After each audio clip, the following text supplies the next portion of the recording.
So let's talk a little bit about some of the requirements. Now, if you purchased a Mac or any Mac after October of last year, then it's going to ship with Ventura pre-installed. If you had a Mac running an earlier version of the Mac operating system, welcome, Keith, then you'll need to upgrade. And in order to upgrade your Mac, you have to meet a few requirements. On this slide here on the right-hand side, it's showing you all of the hardware that currently supports Ventura. So if you have a MacBook, it's got to be something from 2017 or later, or a MacBook Pro, again, from 2017, or an iMac or an iMac Pro. All of those from 2017 or later can use Ventura. The MacBook Airs, the earliest one is 2018. Also the Mac Mini 2018.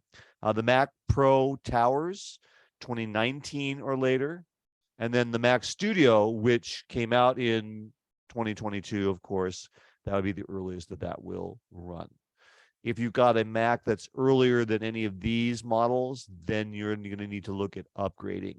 Now, and this may be blasphemous, but to some, but you don't have to buy the latest and the greatest Mac products. There are organizations, including Apple themselves, which do sell older versions of their products. In fact, I think the last couple of times I've purchased Macs at Apple, I've gone to their refurbished website for the store and purchased stuff from there. You get a little bit of a discount. It can be anywhere from $300 to $600, depending on the model and the amount of storage and RAM that you want. But you can save a couple of bucks that way.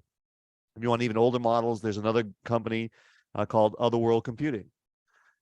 And they also resell older Mac models. The beauty of getting them through Apple's refurbished store is they have the full year warranty and they qualify for Apple Care. Other purchasing secondhand computers from other locations, they'll usually give you something of a warranty, but it will not be nearly as comprehensive. And then in order to install if you have a supported Mac, to install the operating system, you also need a few technical things for that Mac itself. For one, in order to directly upgrade your Mac to Ventura, you've got to be running at least macOS 10.15 Catalina or later. Anything earlier than that, and you'll need to either upgrade to Catalina or you'll need to do what we call a clean installation. In a clean installation, you back up your data, which you should be doing anyway. You back up your data to like Time Machine. You erase your existing hard drive and then install the Mac OS over your clean drive. So you're starting completely fresh.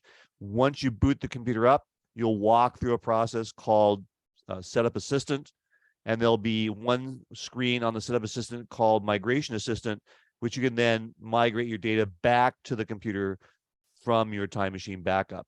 It's a little lengthier process than directly upgrading, but again, if you're running anything earlier than Catalina, that would be probably your best option. Now, Apple does not, or at least not the last time I checked, actually said how much RAM you've got to have minimum.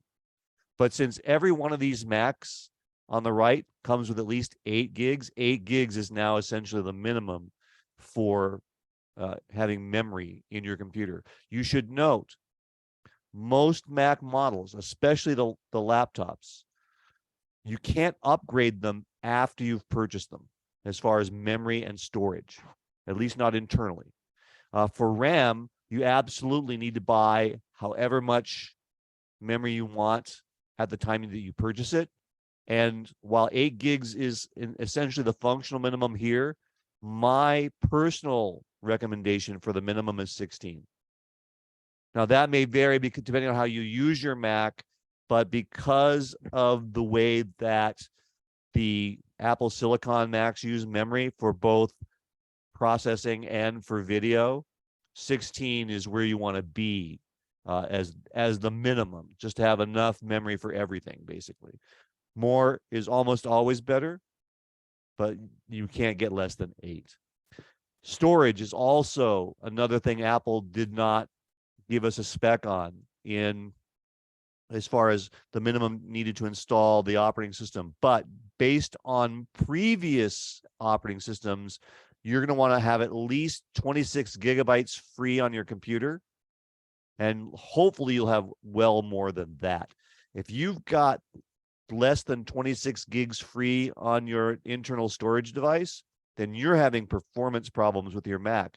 You're probably going to get errors like you need to free up or quit programs to free up memory. You might get you've run out of application memory, especially if you open up a lot of tabs in a web browser. But the minimum you need to install it would be 26 gigs. That's about twice the size of the installer, basically. And when you download the installer, if you are upgrading, you're going to download the installer. That's it's a little over 12 gigabytes. So it'll take a couple of minutes on a fast connection. Also, many of the features of the operating system do benefit from being connected to the internet. In fact, when you install or upgrade Ventura, you must be connected to the internet. Part of that is so that the system can verify that you're running a secure version of the Mac OS that hasn't been compromised. Another reason is that Apple only checks for firmware updates for your Mac when you're doing an update or an upgrade. So now there are some Apple Silicon only features. You might still be running an Intel based Mac. They are still out there and they're still valued. I have a couple still running around. I've got a 2019 and a 2017 that I still use. In fact, my 2017 is the one I'm using to monitor the webinar. So I can see what you see and I know when something else goes awry. But there are some features which do not work on Intel-based Macs. They only work on Apple Silicon. So for example, if you want to experience spatial audio with your AirPods when you're running FaceTime, got to be running a Apple Silicon-based Mac. There's a cool feature in the globe, I'll demonstrate it, where you've got an actual 3D globe that you can spin around and point on and zoom into. That feature only works on Apple Silicon-based Macs. If you try to zoom out to get to the globe on an Intel-based Mac, it's not going to happen. On-device voice dictation, meaning that you can run the dictation service where you speak and it types out text on your screen with no internet connection and no time limit. Only on Apple Silicon. For Intel, you've got to be connected to the internet, and there's a limited amount of time per vocalization, like 30 seconds or something like that, that you can speak. Portrait mode in FaceTime. If you want to use that option where it blurs the background behind you to give you that bokeh effect, got to be a Apple Silicon. Live captions. Now, this is like one of the new features we'll briefly talk about, but you can be watching video or you can be watching FaceTime, and the system will be generating the captions on the fly. Again, because of the Apple Silicon built-in machine intelligence processors, that's what makes this possible. And the Intel chips simply don't have that. If you've got a iPad Pro with M1 with the really good screen, it's reference quality, meaning that screen can be used and calibrated for color correction if you're like doing a lot of video and things like that.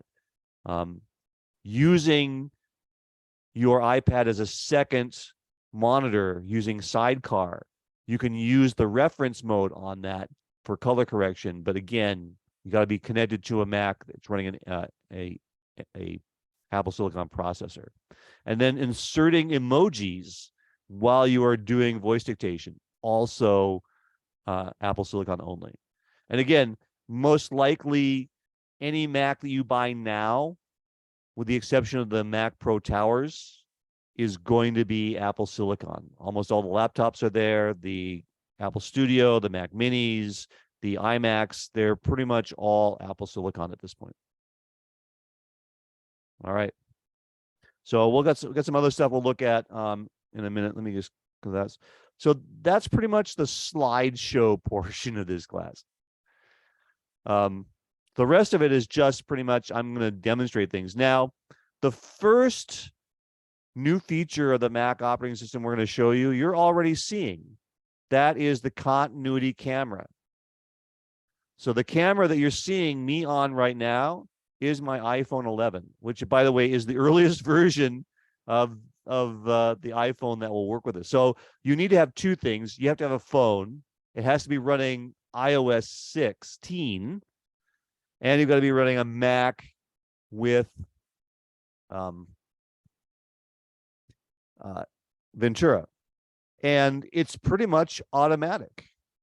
If you are running an app that will require a camera, the system will detect your phone and give you the ability to use that as a camera. Now, hopefully this will show up. If I click on the options for my, yeah, it's not showing up.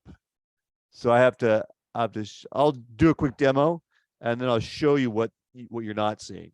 So I'm going to switch cameras. So right now we're looking at this, you're looking at me in this presentation through the camera on my phone. Now I'm going to switch to the camera on my display. So here is my display, and you'll notice that it's a little bit cooler. I'm not as orange, or I'm not as warm. It's not as much red in that. If I switch back, also I'm a little bit closer and I'm a little bit different because I'm at a different angle. Let me flip back to my camera, my phone here. So there's my phone. So I'm a little farther away. You can see the quality is, you're getting a much wider view of the image because we're looking at the widescreen version of this. And the quality is just better because you're looking at a several megapixel, and try to think, this is like a 12 megapixel camera, versus the one on the screen here, which is not as good. Now, some other features that you can take advantage of. So you can, if we go to, let's see, okay. If I go to Control Center here, I've got some video effects options. These become available when the system detects your phone as a camera. And so here it says, here's my phone, and I've got a couple of different options. One is center stage. And with center stage, now if I move around, in theory, the image will also shift and adjust to follow me.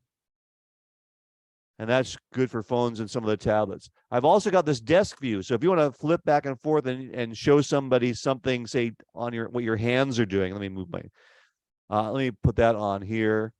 And you can see my office. So here's my desk view. So now you can see I could be showing like a document. Like here's my iPad, right, with my notes. And I could show you that, or I could show you how I'm typing things and moving things around. And then when you're done with this, you can simply just close this window and you're back to the regular display. So, and I didn't move my camera. It's got a limited view that it can pull down. And you can adjust that a little bit. Let me go back and turn that back on. Go down to desk view. So when you start this here, you can adjust. You got this little slider here that adjusts how much that you want to display when you start that. And so now you can see it's much closer in that little area where my hands were. And if I maybe my iPad over, you get a much closer view of all of that. And like I said, when you're done. So this is good for doing certain types of demos as you're working. All right, I'm going to go ahead and turn all these things off.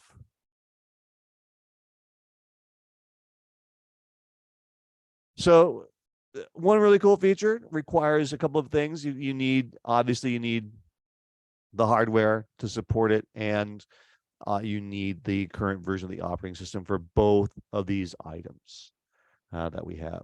Another big change in the macOS is the settings.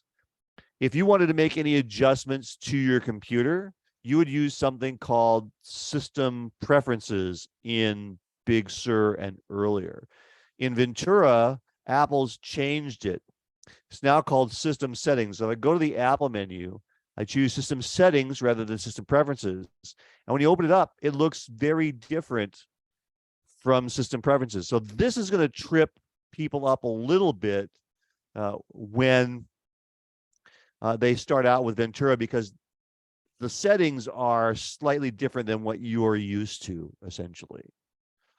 So things are not quite in the same, some things are not quite in the same locations. So there were separate. So for these things down here, sharing, time machine, transfer, reset, startup disk, these were all separate preferences in system preferences. They're now under the general setting in system settings. So Apple has reorganized things a little bit, moved things around, put important things at the top. So like your Wi-Fi and Bluetooth and network, all of the top, things like notifications and sounds. And again, everything is slightly different. There's a lot more in system preferences. In the preference panes, you'd have buttons to turn things on or off. Now you've got the iOS-like sliders, which are showing you, enabling things or on or off as well. Focus, screen time. So some things still are separate like they used to be in system preferences. Other things are added into sub settings, basically.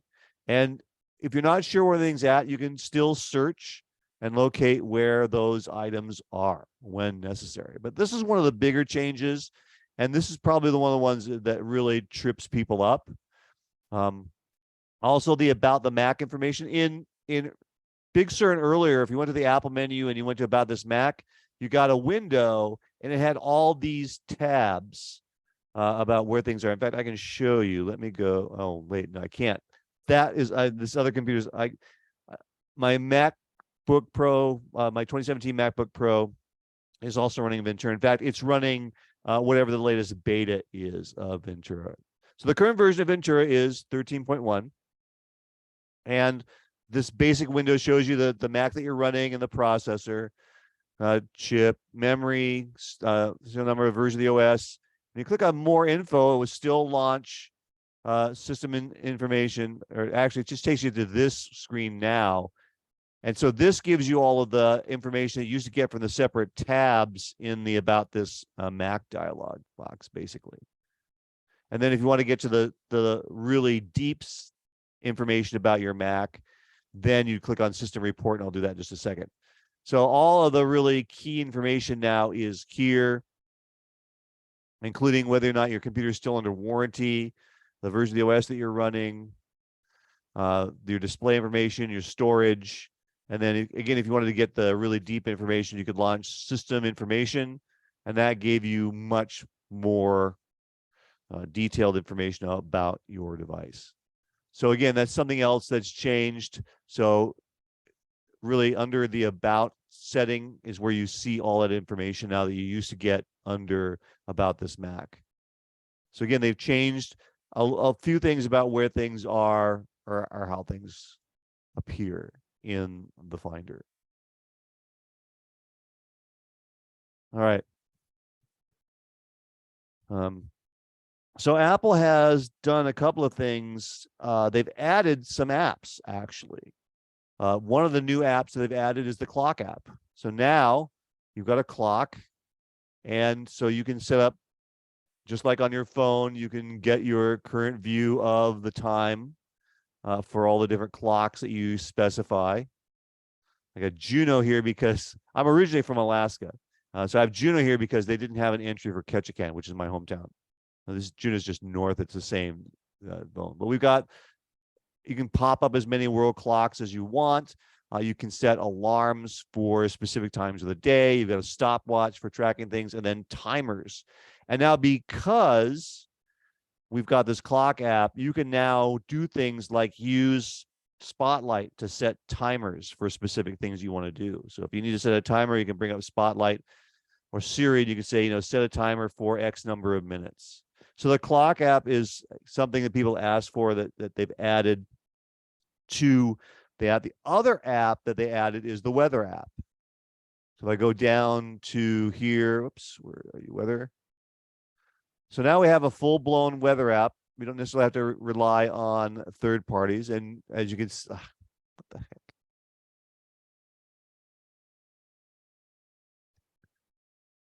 I was up with that. Okay.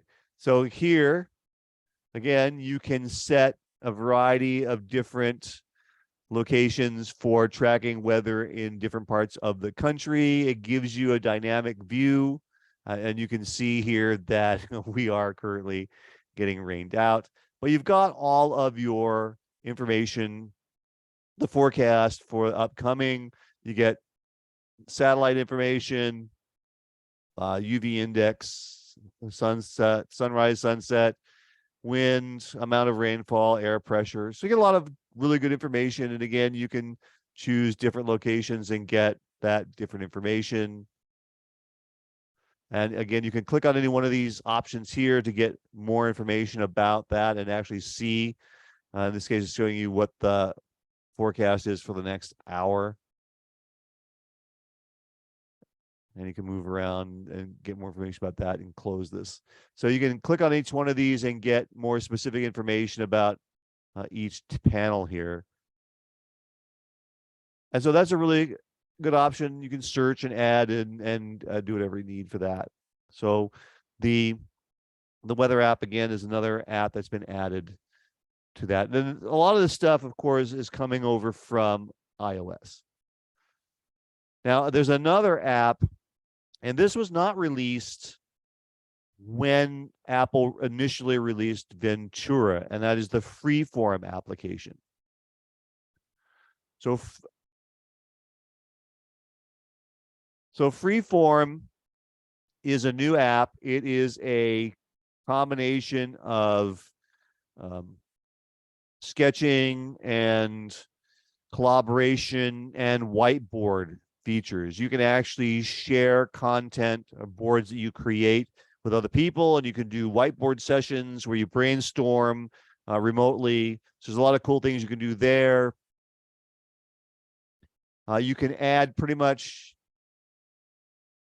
and you can have it sync. So if I go to iCloud and go to my settings, I should have an option for Freeform. So I'm going to go ahead and Freeform sync that.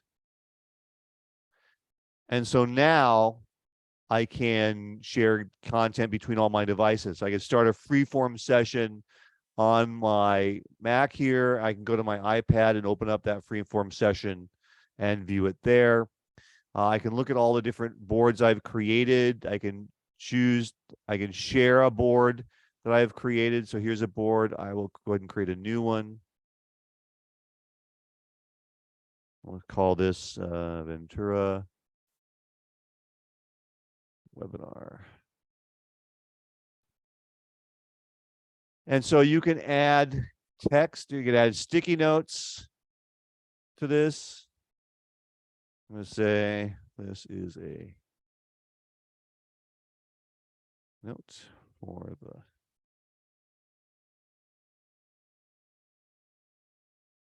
and of course, you've got some basic formatting options that you can play with there. We can add shapes of all kinds. So I can say add a square, or I could add a text box. And of course, you can resize them or rotate them or manipulate them in any way. Change I can make it rounder here. I can make this a little bit longer or bigger. I can adjust all kinds of different aspects about these different elements and move them around. I can add text.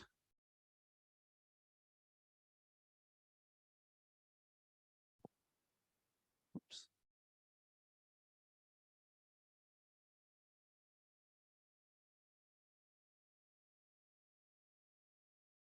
And let's make that bold. And we'll make that a little bit bigger. There we go. I can add images. You can add images from your photos or videos. You can even take a photo right from your device. We'll cancel that. But I can scan documents. I can add sketches. And so look, these are all different devices that I could do that with. So if I wanted to say, take a picture of something using my iPad, let me go here. Where's my iPad? 3G here. We'll take a photo. So I'm just going to take a photo really quick of my keyboard here.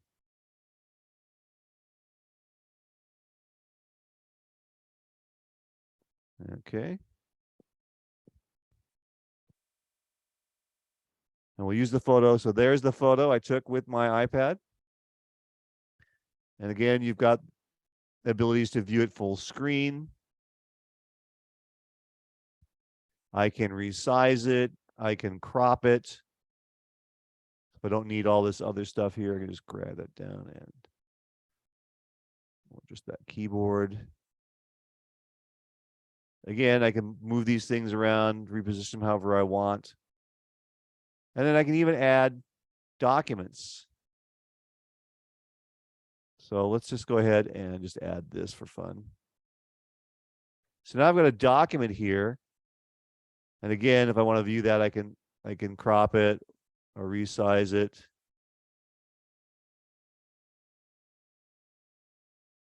And bring up the original size. There we go. So you can add just about anything that you want. And it's free form. There's, not really any dimension in any way that we want to go here. And then once you're happy with that, you can save it, you can print it, you can share it with other people. It's got to be synced to my account before it'll do that. Now, something you should note, obviously, if you're syncing a lot of whiteboards or a lot of data to your iCloud accounts, and you only have the 5 gigs of free space, you could easily overwhelm that amount of storage. And so if you're doing a lot of this kind of stuff where you're syncing a lot of large files and data to your iCloud drive, you're probably going to want to look at moving to a larger storage tier. Apple has 3 tiers that they have now: 50 gigabytes, 200 gigabytes, and 2 terabytes. And they all run a little bit more. They start about $12 a year to $36 a year to 100 and something a year for all of that. So Freeform, as I said, this was not part of the original release of Ventura, but with the 13.1 release, it is officially now part of that. Freeform exists on your phone, your tablet, and your computer. And again, it's just another one of those apps that Apple has added to that. They've also updated a variety of other apps. They've added new features to Safari, to Notes, to the Photos app, Reminders, the Stock app, Maps, and so on. And then, in fact, let me show you Maps real quick. So quit out of that, bring up Maps. So Maps, as I said, they've got new multi-stop routing. So if you want to go to several different places, you can get directions to each leg of your trip. So if you're doing like a cross-country trip, that's a lot easier to do now rather than have to do separate individual directions. You can do a multi-stop, and it will sync to your phone so that you're ready to go that. And they've also got added a lot more. What is Freeform mostly used for? There are a couple of things that it's primarily useful for: brainstorming, free thinking. If you're, for example, when I'm writing a book or books on I want to figure out what topic I want to write a book on, I bring something like Freeform up and I start brainstorming different ideas. Just type things in, or if you've got a tablet, I think you can actually scribble things right on to the Freeform application. And then once I've decided on a topic, then I would go through and say, okay, what are all the things about this topic that I want to discuss in my book? And once I've got all those, I'll organize them into the chapters of the book. All the related ideas will all get organized. And then with Freeform, I could actually, type them out as separate text elements and then group them physically on the Freeform and get an idea. And I could just maybe print that out. I think the official term for that is mind mapping. Although it's not really mapping my mind so much as putting stuff on the screen. I believe that we will expand. I mean, we can check that. Hold on. We'll come back to maps in a second. I know this is on people's minds. So Freeform, Let me go ahead and open this up. And let me go ahead and see if I can just drag this somewhere else. Yeah, I think that it gets quite a ways. And you can see it's going quite a ways. And you can see that the puck down here at the bottom of the screen gets smaller and smaller. I don't think you're going to run out of space anytime soon. I mean, that gives you an idea. I mean, I think you can probably go as far as you need to go. Just there might be a actual physical limitation, but it might be more on the size of the document itself. I mean, if you create a document, a freeform document that's 2 terabytes and you have a 1 terabyte hard drive, that's going to be a problem. So I think your probably your memory and your storage will be the bigger limitations. But if I can find out, I'll see if I can find out maybe later if there's a limit. But as far as I know, pretty much it can expand to meet your needs. All right, so let's go back to the Maps app. So what I was talking about was the globe thing. So if I zoom completely out of the Maps app, you can see I've got this globe and I'm using a trackpad here. I can just spin around and I can see what's going on anywhere in the world, basically, and zoom in and out. And again, I can go down and just zoom into where I want to go. So that's kind of a really cool feature. And as I said, that does not work on Intel. So let me just show you. I'm going to go ahead and go to my laptop here and bring up the Maps app. And I'll do a screen sharing. So what I'm going to do is, oops, I need to go to the Finder here, open the window and look for my computer. And if it's not there, there we go.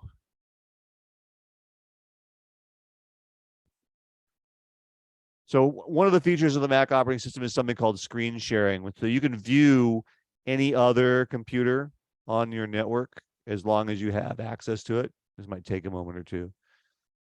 We're doing it because I'm sharing my screen over the internet to you guys, so this can take a moment or two. But essentially, this is so you can see this. Show you this on the other screen. It's taking a little bit longer than I expected. Maybe it'll work.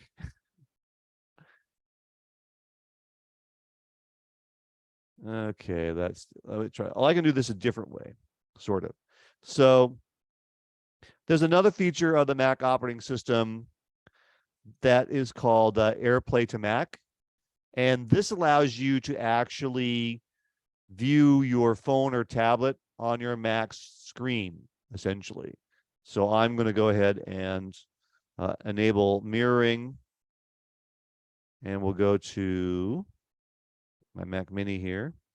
So here is my iPad screen. And so I'll just bring up the camera here. There we go. So there's my other computer. And so here I'm zooming out, and I'm zoomed out as far as I can go. I can't, all I'm getting is the flat map. I can't get to the globe. You can see I'm pinching to zoom out, and it's just not going. You can see it's not getting any smaller. I can zoom in, but when I try to zoom back out, that's as far as I go. So you don't get the globe function, basically. So, I mean, and this is a cool feature. You have the ability to essentially, this could become a camera for Zoom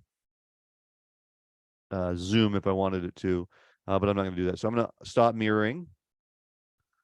So that works again. Anything, if you're running, definitely if you're running Big Sur or later, you should be able to, you should have the AirPlay. That was a feature of Big Sur, was AirPlay to the Mac, so that you can, if you need to do a demonstration and do something from your phone or your tablet, you can now easily do that without having to worry about third-party software and so on.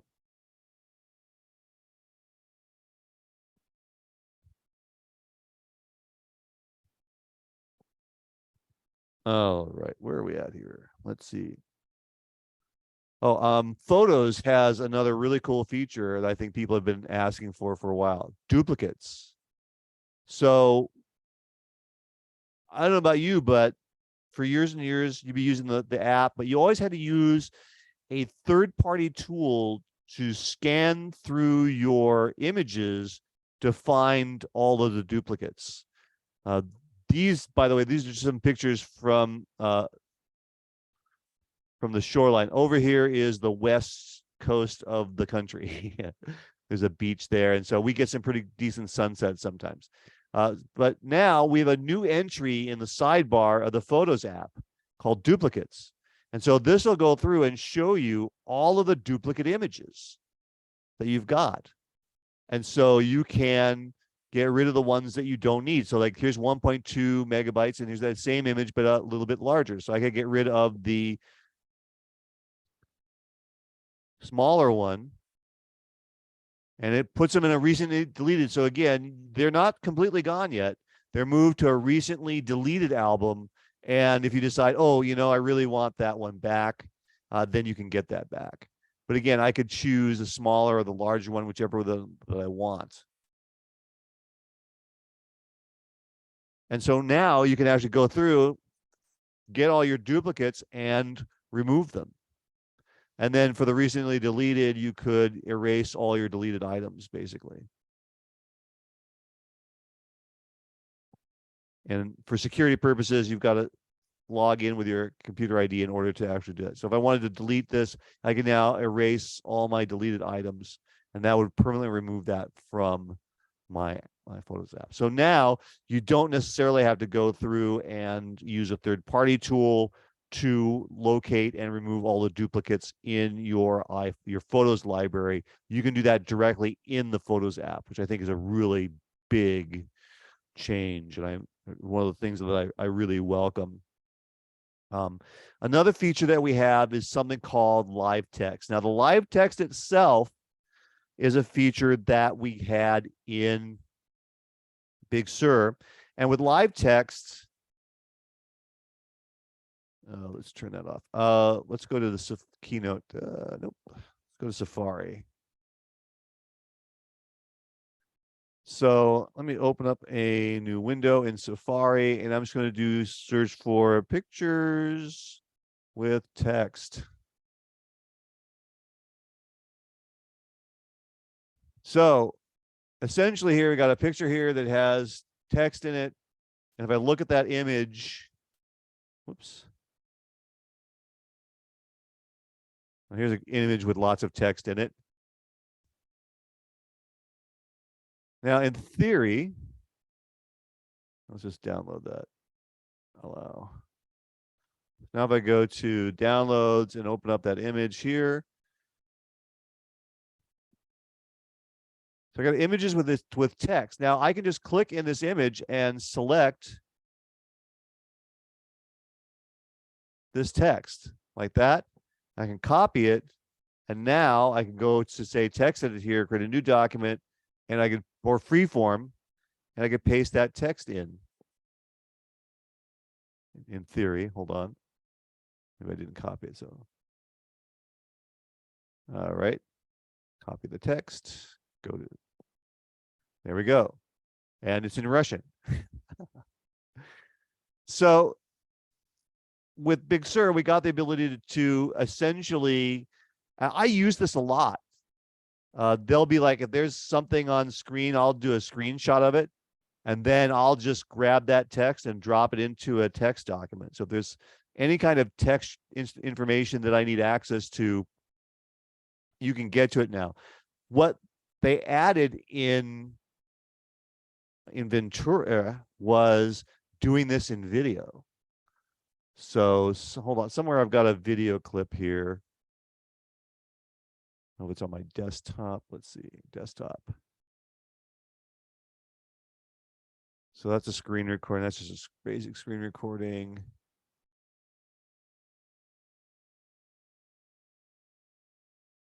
Okay, so let me open this video clip up because there's text in it. So this video clip is playing, or I can play it like that, and it goes around. I can stop it. And then again, just like with any image, I can come in here and I can actually select the text in the video like that, and I can go back to, say, text edit, and I can add that to my document. So if there's something in video that you want to grab that's of a textual nature, then you have that capability as well. So like here's even these labels on the map here. Oops.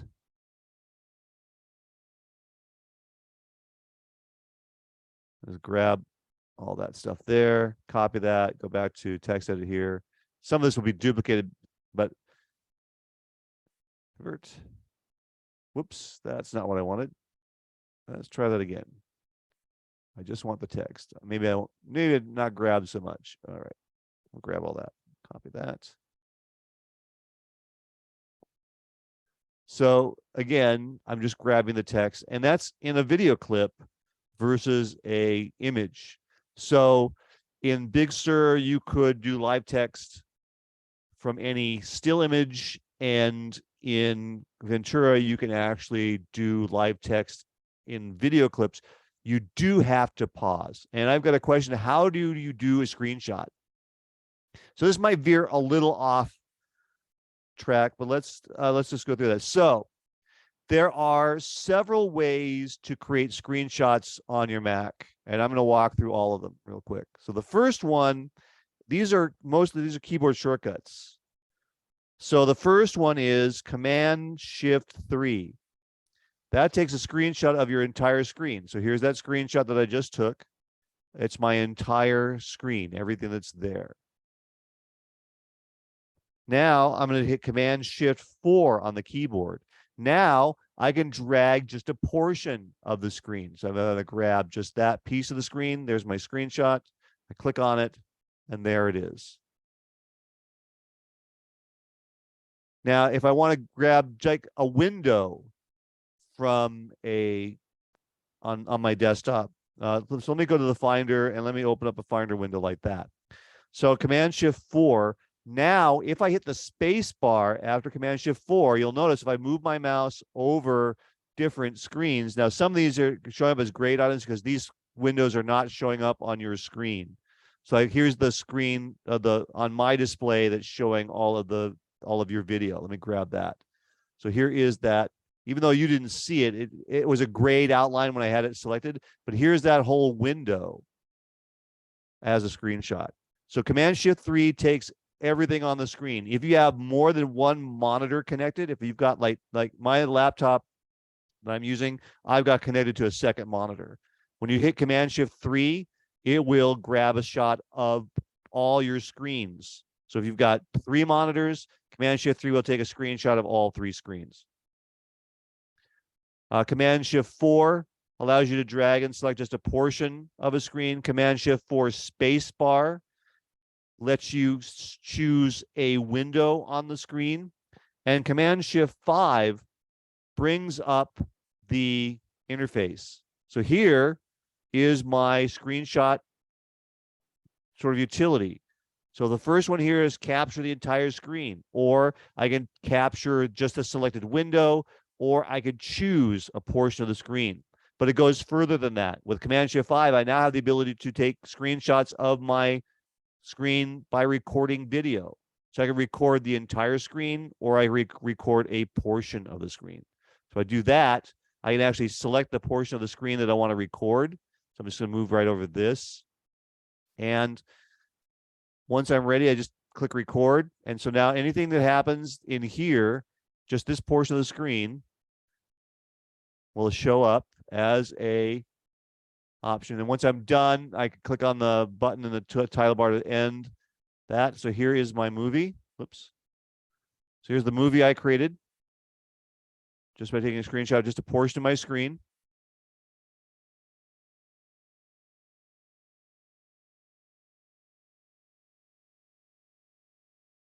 And of course, as I said, with Command-Shift-5, I could do the entire screen if I wanted to. The other cool thing that we have with the screen sharing, or I should say the screenshotting function of the Mac, is the options. So I click on this, I can specify where my screenshots are saved. Now on my laptop, I actually have them saved to a screenshots folder in my pictures folder rather than on my desktop. So I have a specific location, but I could save to the desktop, to my documents folder. I could save to a mail message. So you could create a screenshot and then have it automatically attached to a message. I could have it texted to somebody through the Messages app.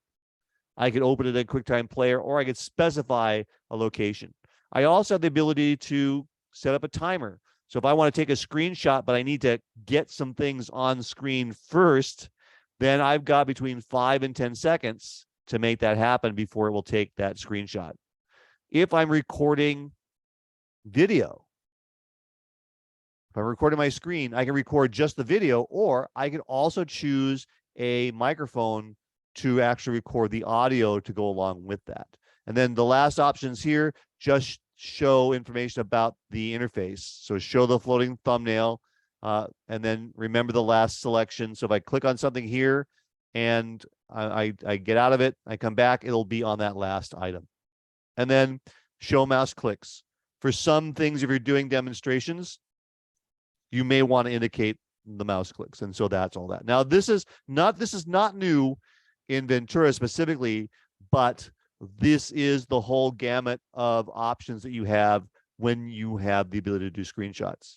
So Command-Shift-3 for a screenshot of the entire screen, Command-Shift-4 for a portion of it, and Command-Shift-3 spacebar for a specific window. Command-Shift-5 gives you the screenshot interface, allows you to change actions for your screenshot, choose the type of screenshot that you want, and even take a screenshot video of your screen.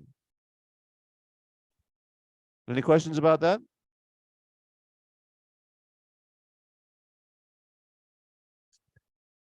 All right, let's see. Where was I at? So we're talking about live text. So again, not directly related to live text and something I can't really demonstrate here. But if you are doing a FaceTime session with someone, as long as, again, you're running on a Apple Silicon-based Mac, then the system can generate captions for you. So if you have difficulty hearing the person when they're speaking, you can enable the ability to have live captions as part of that. And you can also do that in video playback apps as well. So if you're streaming a video clip of somebody, then you should also be able to get live captions from that as well. Another feature that I can't demonstrate for FaceTime is handoff. So let's say that you're going to have a FaceTime session with your family, and someone calls you to start the session and you're on your phone. Well, the phone doesn't have a lot of real estate, especially if you start adding 2, 3, or 4 people to the FaceTime call. So you have the ability now to actually change devices, meaning that I can start a FaceTime call on my phone, and then I could shift it to my computer, to my Mac, which might have a bigger screen with more space. So it's something called FaceTime Handoff, so that you can, again, specify which device the FaceTime session is supposed to be working with. Another cool feature that Apple added to Ventura is with the Mail app. So we get the Mail.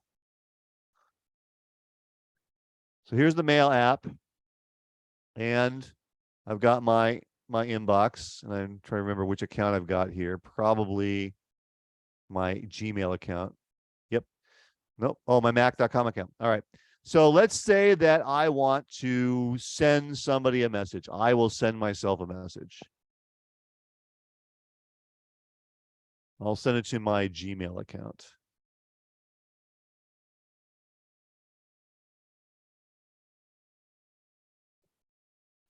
So I could say this is a test for the webinar.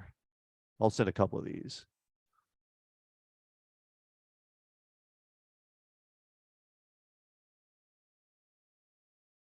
All right.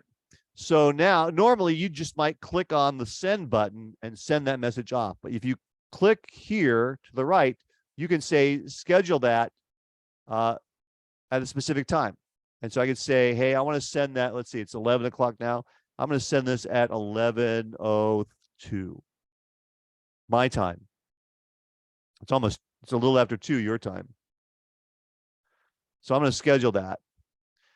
That's not the only thing, though. Let me create another new message. And again, JL, Gmail. And we'll say,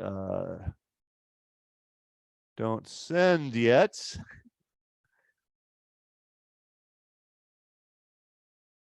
Delayed or stopped message. So now I can send this, and you see at the bottom, it now says undo send.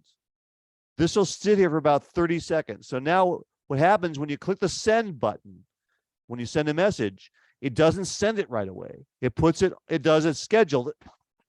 Excuse me. It schedules it for 30 seconds from now, basically. That gives you time to actually prevent the message from being sent. So if within that 30 seconds you realize, oh my gosh, I forgot to add the attachment, or I forgot to add a comment, or I realize I misspelled mariachi or something like that, you can click the unsend button. The message will pop back up in editing mode. You can make whatever changes that you want, and then you can continue to send it. And again, you get that undo, which tells you that you've got 30 seconds to change your mind, basically. Now, another cool feature, let's say I've looked at this email and I decided, you know, I'd like to do something with that a little bit later on. I can right click on the message and I can come down here to remind me, and I can say, you know, remind me in an hour. And so what that'll do is later, if I've got, you know, 1,500 other messages above this message, at the time when it's supposed to remind me, this message will rise back up to the top of the list to get my attention. So you can quickly go through your messages and say, yeah, I want to respond to that later. I want to respond to that later. I want to respond. I'm just going to delete that one like that.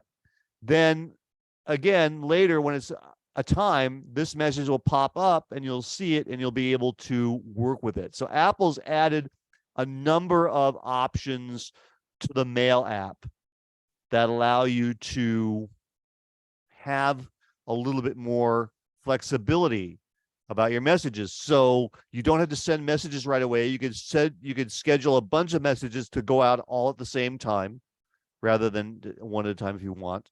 You can unsend messages if you realize that the message needs to be edited or some change needs to be made to it, and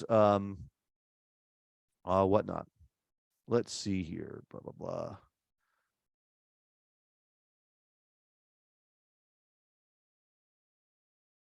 Safari. Let's talk about Safari. So get out of the Mail app here. Go back to Safari. Now, Safari has this new feature called tab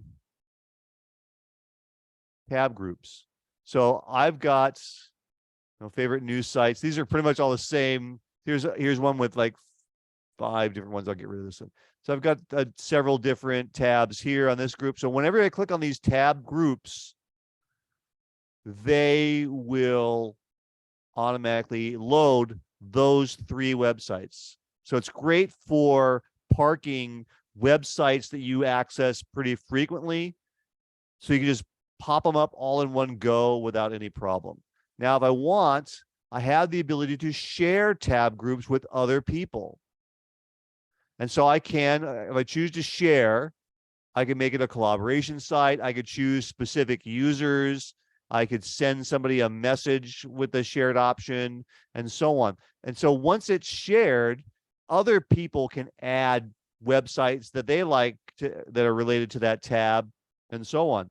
And so you can easily share tabs. And again, this is a feature that the tab groups themselves is from an earlier version of the macOS. The shared tabs functionality is now part of Ventura. It's something that's been added basically to Ventura.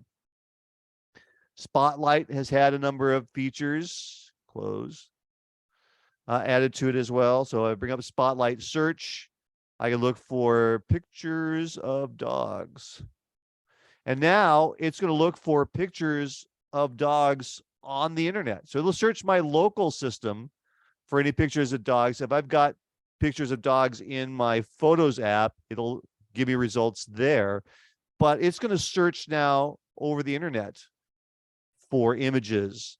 And you can even search for objects. Also, if I want to preview this, I can use Quick Look. So if I just select an image and hit the space bar, that will bring up that image and allow me to view it much more readily. And this is pretty much true of anything, any supported document format. So this actually, this actually took me to that website. So that was in Spotlight search. Now I'm in the browser. So again, I can quick look any of these items here. But while I'm in quick look, I can easily, let me just bring the search, bring out Spotlight, and say pictures of spaceships. So again, I'm just going through and searching all these different options. And again, I can click on an image and I can just hit quick my space bar to get a view of that, essentially. So you've got a lot more options for working with and managing things. And Quick Look itself has some really cool features. Let me get out of Spotlight here. So I bring up one of these images that my screenshots from earlier. I can, and this is not necessarily new in Ventura, but it's a cool feature nonetheless. I can rotate my images. I can share them. I can annotate them. So I can add text or graphics. Let's see. Let me just add a graphic here. Oops. Let me go ahead and change the color of that. We'll make that more gold, and we'll give Maury or Harold. We'll give Harold a gold star today. Oops, let me move this down. Oops. I click on this and move it. There we go. So, but I'm not in any application. I am simply using the quick actions features of this to make these things happen. Let me see. Create a 15-minute timer.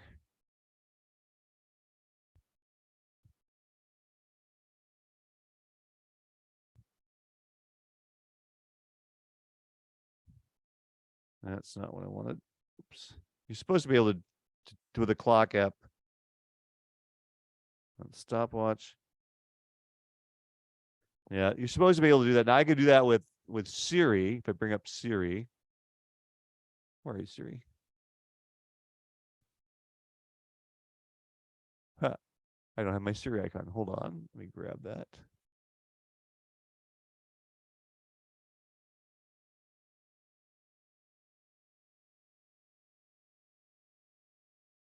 Okay, let's go to desktop and dock.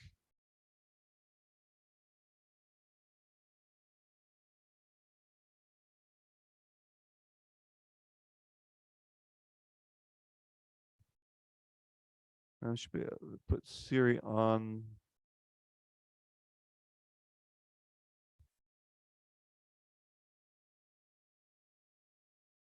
Okay.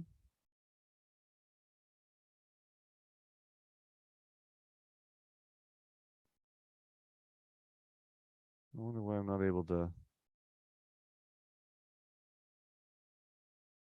bring up Siri. Interesting.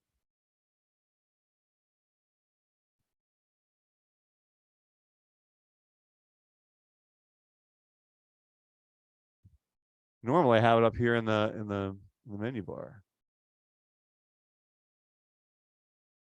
Yep. Always open it this way.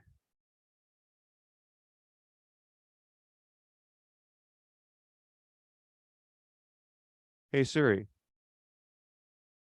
set a timer for 15 minutes.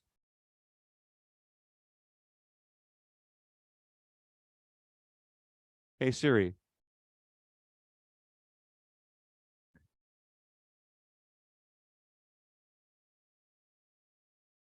Hey, Siri. Where'd you go, Siri? Of course, the last bit of the demo goes awry.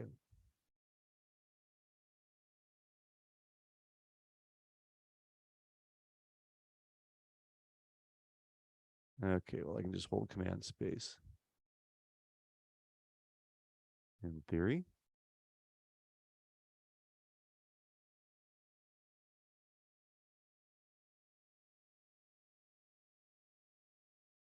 Hey, Siri, set a timer for 15 minutes. There we go. So I got a timer for the clock set for 15 minutes. In theory, I'm supposed to be able to do that also with Spotlight, but that, for some reason, it's not working. But Siri will also do it. So once that timer counts down, I'll get an alarm, basically, for what's happening. All right, let's see. What else? Oh, there is one of the stage managers. So one last thing we'll look at for today, and that's Stage Manager. So Stage Manager is a way, if you're using multiple applications, let me add a couple more. So I've got the News app. Okay, let me I've got the Keynote, I got Zoom, I got the text edit. Let me add a couple of apps here. Let me launch Safari. Maps and Safari and Notes. So I got a bunch of apps, and there are a number of ways that you can organize the apps. You can use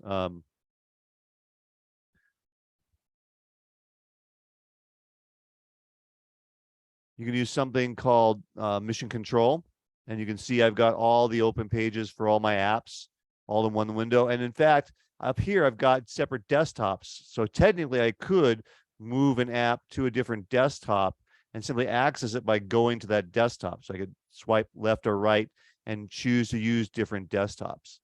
But Apple, and again, if I had multiple documents, let me open up a couple of web pages here. With individual applications, I could bring up something called per app mission control. So here, this is showing me all the documents for one app, or I could, again, I can show all the documents for all the apps, basically. But I've got other options for controlling apps now, and that is the new Stage Manager. So if you don't have it turned on, the first thing you need to do is turn it on. And you can go to Control Center, and you can go and turn the Stage Manager on here. There's a little button. And now you'll notice that all of our apps are organized on the side here. So I want to bring up so here are all my Safari web pages, and I can flip through them, or I could jump right to Maps. And you'll notice it puts away the other app. So whichever app you jump to, the app you have here is put away. Now you can combine apps together so I've got, let's say I've got my Notes app here. I could drag that down to one of the other options or add something to that. I could bring the Maps Out app to this here. So now these are both part of that. So if I switch to one of these other ones, now you can see both these apps are together in one grouping. So you can easily organize apps into particular groups using Stage Manager, or you can leave them as separate options. And then anytime you switch, it's going to park the previous app and all the documents, and then it will load the other app and its documents. Now, there's another way that you could have done something like this prior to this as well. So I'm going to go ahead and turn this off again. Now, at any point in time, you could have clicked on or clicked and hovered over the green window button here. And you could say, tile this window to the left. And then you could select any app here to tile to the right. And so you're full screen, and you're looking at working with two different documents. So we'll just say apple.com. So I could say have a Notes app open, or a text editing app and have Safari open and be doing research and dragging and dropping things from Safari into the Notes app or vice versa. Now in the middle here, I can adjust how much space each one of these apps is using. So if I want one to have more or less, I can do all of that. And then I can get out of this by hitting escape. And that will get me out of that whole thing. So there's a lot of different options for managing how you work with all your applications, and Stage Manager is just the latest iteration of that. All right, so a couple of things before we head out. We're a little over, but that's fine. So if I go to apple.com, click on the Mac, whoops. Let me get out of this. All right. Click on the Mac section and then click on Ventura. You can get an overview of some of the things I've showed you and get a few more details. But if you absolutely want to see everything that's new in Ventura, click on all new features. This will then present you with a very long page which goes into more detail all of the different options that are available. Another thing that we haven't talked about that you're going to probably want to look at down the road is passkeys.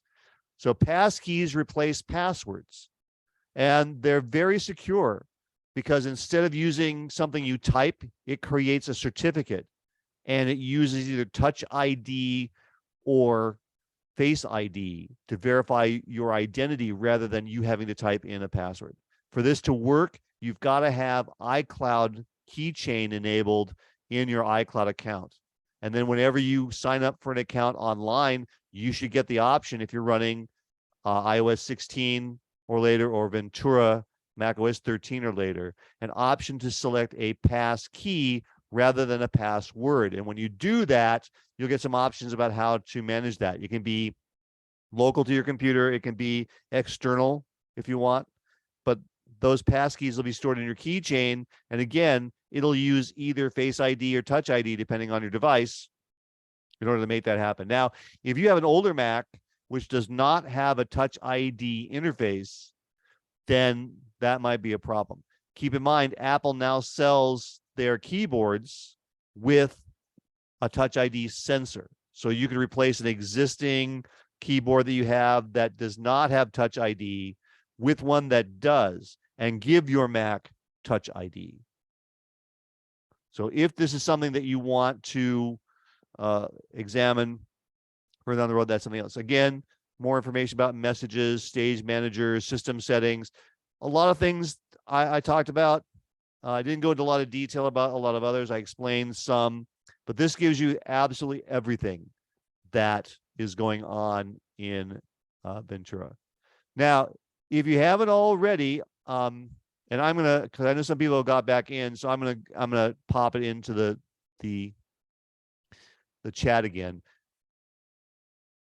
We would like it if you would, before you leave, fill out the evaluation for this presentation. This helps us create better content for you and know what kinds of things that you're interested in. So that document has the link to the online evaluation and the basic information for this class for our side of it.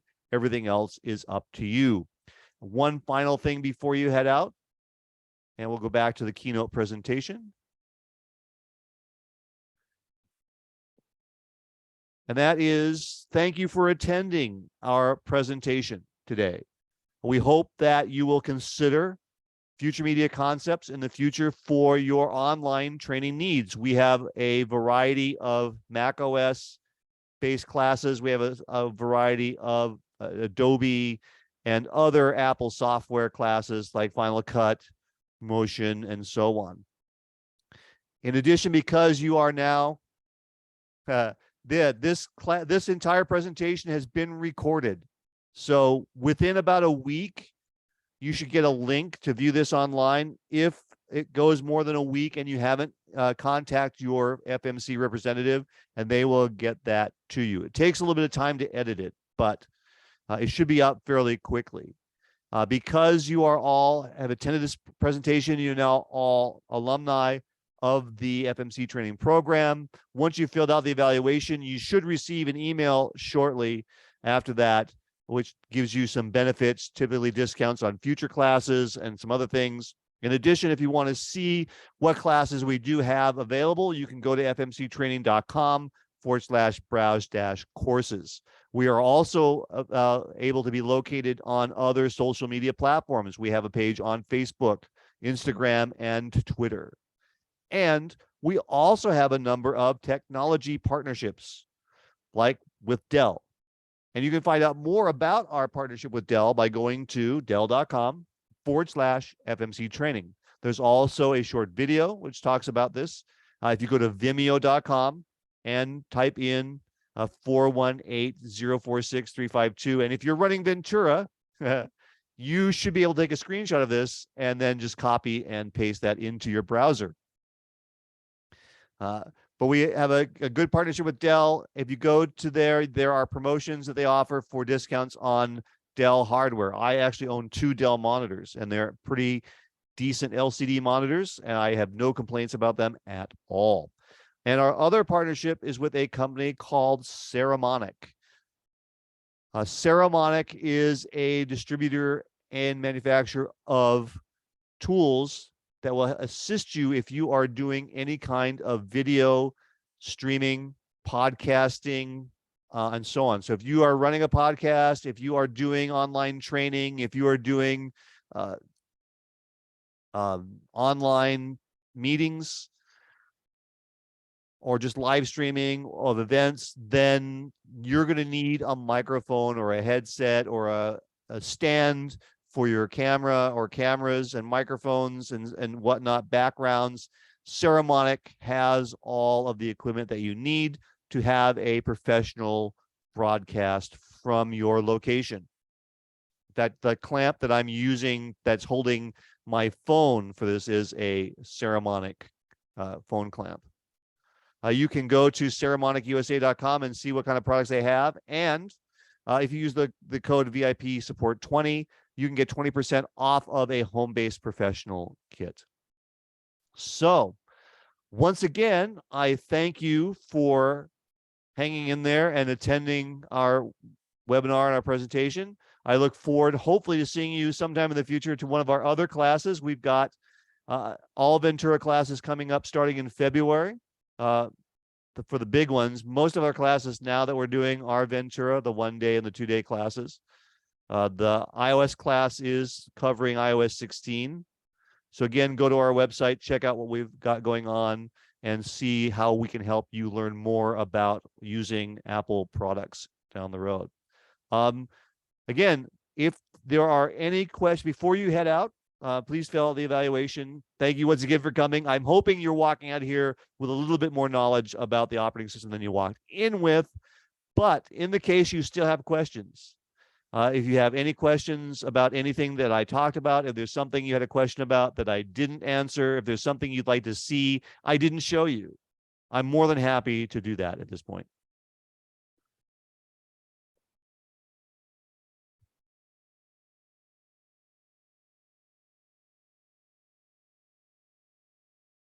If not, I again thank you very much, and I hope you have a good day.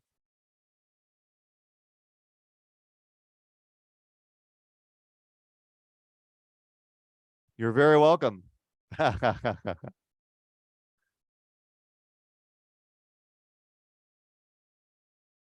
You're very welcome.